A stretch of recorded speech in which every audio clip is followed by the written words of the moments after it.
প্রিয় BA BSc এবং বিকমের second সেমিস্টারের ছাত্রছাত্রীরা, আজকের এই ভিডিওটি তোমাদের জন্য অত্যন্ত গুরুত্বপূর্ণ হতে চলেছে যাদের ইন্ডিয়ান নলেজ সিস্টেম সাবজেক্টটি নেওয়া রয়েছে।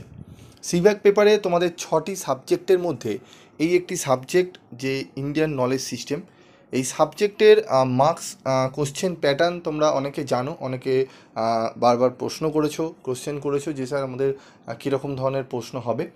তো তোমাদের আজকের এই ভিডিওতে আমি সেটি বলবো এবং তোমাদের ইন্ডিয়ান নলেজ সিস্টেমের সম্পূর্ণ স্টাডি মেটেরিয়াল রেডি রয়েছে। তোমরা যদি চাও অত্যন্ত কম রেমুনারেশনে তোমরা সমস্ত স্টাডি মেটেরিয়াল সংগ্রহ করতে পারো।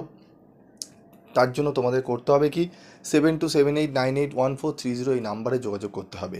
একদম কম রেমুনারেশনে আদর্শ কোয়ালিটির উত্তর নোটস পেতে গেলে তোমাদের অবশ্যই পিবি স্টাডি ক্লাসের ক্লাস নোটসটি অবশ্যই স্টাডি মেটেরিয়ালটি সংগ্রহ করতে হবে।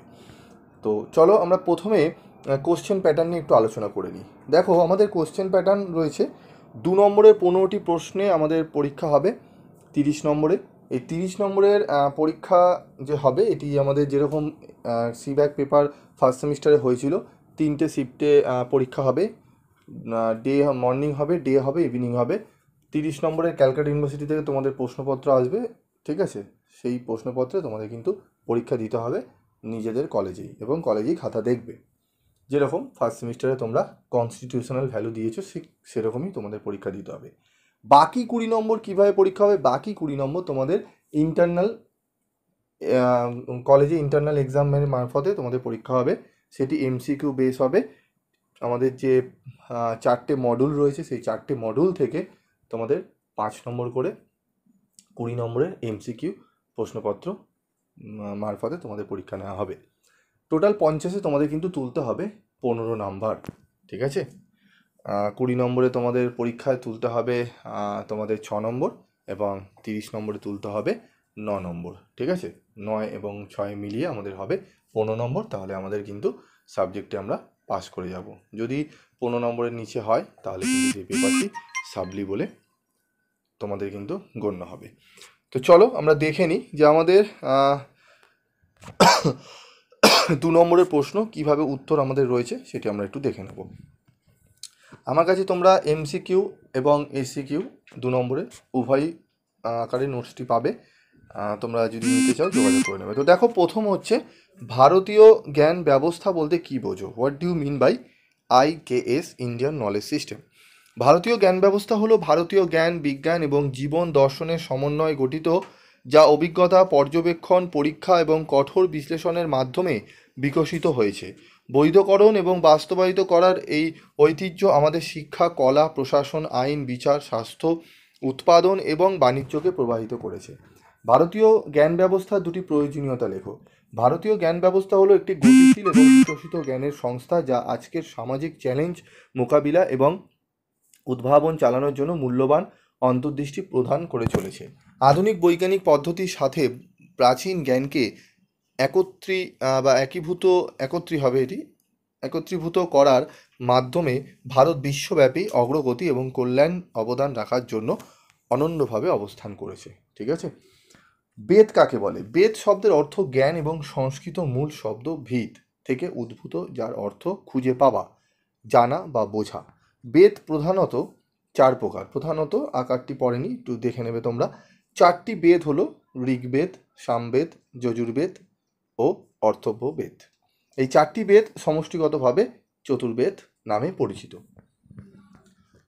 তারপর দেখে নেব বেদাঙ্গ বলতে কী বোঝো? বেদাঙ্গ কয়টি ও কী কী? বেদের অঙ্গগুলিকে বেদাঙ্গ বলা হয়।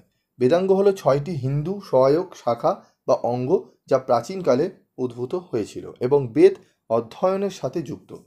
তাদের মধ্যে 6 জন আছে যারা শরীরের অঙ্গ প্রত্যঙ্গের মতো বেদ ও বৈদিক ঐতিহ্যের অধ্যয়ন, সংরক্ষণ এবং সুরক্ষায় বিভিন্ন ধরনের সহায়ক ও বর্ধিত কাজ প্রদান করে। বেদাঙ্গ মোট 6 প্রকার। এগুলি হলো শিক্ষা, কল্প, ছন্দ, ব্যাকরণ, ঠিক আছে, নিজভুক্ত আর জ্যোতিষ। ঋগ্বেদ 4টি বেদের মধ্যে প্রাচীনতম এবং ইন্দো ইউরোপীয় ভাষার প্রাচীনতম পাঠ। এটি প্রাচীনতম পরিচিতি বৈদিক সংস্কৃত পাঠ। এগুলি প্রাথমিকভাবে সমৃদ্ধ মৌখিক সাহিত্য ঐতিহ্যের দ্বারা প্রজন্মের মধ্যে প্রেরণ করা হয়েছিল এবং খ্রিস্টপূর্ব প্রথম সহস্রাব্দে লিখিত হয়েছিল। সামবেদ। সামবেদ একই বেদ, সামবেদ মন্ত্রের বেদ হিসাবে পরিচিত এবং এটি 1200 থেকে 1000 খ্রিস্টপূর্বাব্দ সংকলিত হয়েছিল বলে মনে করা হয়। এটি উদ্গত পুরোহিতদের গানের বই বলে মনে করা হয়। সামবেদের 3টি গ্রন্থ হলো কৌথুমা, জৈমিনীয়, ঠিক আছে, রণায়ন্য।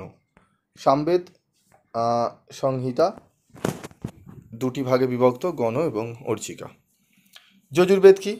যজুর্বেদ 4টি বেদের মধ্যে দ্বিতীয় এবং এটি আচার অনুষ্ঠানের গ্রন্থ হিসাবে পরিচিত হয়। ঠিক আছে, তো এখানে আমি তোমাদের 7টি প্রশ্নের অ্যান্সার আমি তোমাদের বলে দিলাম। এরকমই তোমরা প্রত্যেকটা মডেল থেকে তোমরা কোশ্চেন অ্যান্সার পাবে, 2 নম্বরের প্রশ্ন পাবে, তোমাদের এসিকিউ এমসিকিউগুলো তোমরা কিন্তু পেয়ে যাবে। তো এই সাবজেক্টটি যাদের রয়েছে তারা এইগুলো তোমরা ফলো করতে পারো, তোমরা খাতায় নোট ডাউন করেও পড়তে পারো, যারা বই কেনোনি, যাদের বই অ্যাভেলেবেল নেই, এবং যাদের স্টাডি মেটেরিয়াল সংগ্রহ করার ইচ্ছা আছে তারা যোগাযোগ করো। আজকের মতো ভিডিওটি এইটুকু, দেখা হচ্ছে পরবর্তী ভিডিওতে। সকলে ভালো থাকবে, সুস্থ থাকবে এবং অবশ্যই পিবি স্টাডি ক্লাসের সঙ্গে যুক্ত থাকবে।